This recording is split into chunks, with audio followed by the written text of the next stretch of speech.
Hey, soul survivors, we are talking about the pranks that the narcissist loves to play. And it is the 31st of March. Tomorrow is April Fool's Day. So just be cautious that this day, if you get a Hoover, is it a joke on you? So, narcissists love to play games. They can do pretty severe jokes at times. So just prepare yourself for what may lie ahead tomorrow. Also, be cautious the things that you do. It's not always a good idea to pretend that you're pregnant. That can cause some emotional distress in someone. And also, there are some people, if you post that on Facebook or things like that, there are people that have gone through miscarriages that long for a child and they take it differently. So just be aware of that. But the pranks that the narcissist will love to do is to just get your goat. It can kind of come out of nowhere. And they can be playful, but they can also be hurtful. So if you are hoping for that Hoover, that you might get it, but it might be a joke. So how do we handle this? Actions speak louder than words. Have they been consistent? And why out of the blue are they contacting you on this day? Narcissists love to play games. They love to Hoover. They love to toy with your emotions. And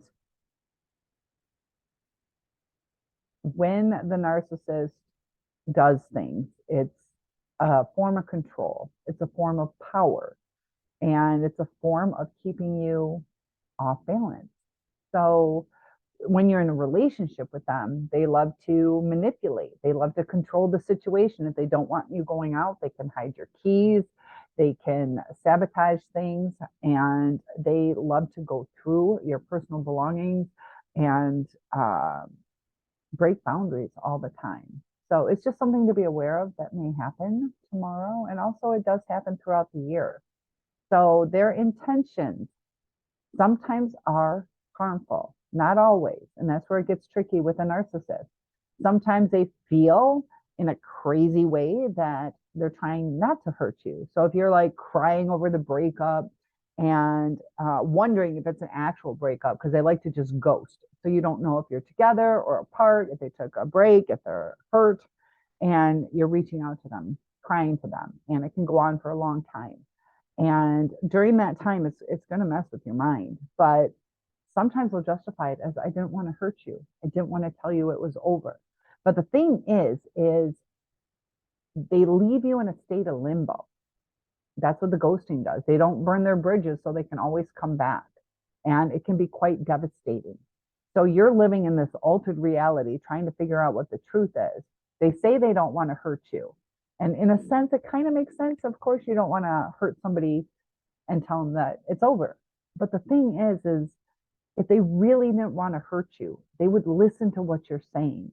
They would listen to you saying, I just need an answer. Where are we at? And they can leave you in that state of limbo for years.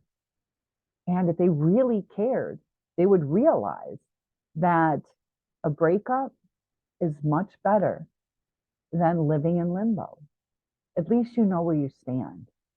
So narcissists may, in their mind, think they're trying not to hurt you, but the way their mind thinks hurts other people. And it's consistently the way they process things. They don't have the empathy to look past the minute things or the wrong things.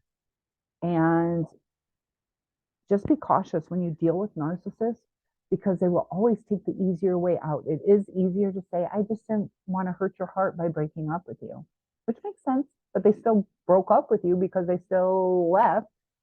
So what it really comes down to is they don't want to take accountability. They don't want to communicate the right way. They don't want to take your true emotions. They don't listen to what you're saying because you're like, I want clarification. And they don't give you what you need, which is just clarification. Sometimes you might hope that the relationship continues or you understand what is going on. But the way their mind works is going to work that way with a new supply. It's going to work that way in business. Their mind processes things to protect themselves. Sometimes they are outright cold. Other times they try to care in their own little way. But either way, it's destructive. And even when we try to guide them and tell them, this is kind of what I need, or can we talk about this? They always revert back to their type of thinking, which is emotionally like a child. And they just don't get it. So protect yourself on April Fools. Um, Comment below if they've either joked that it was a pregnancy or they came back and then ghosted you again.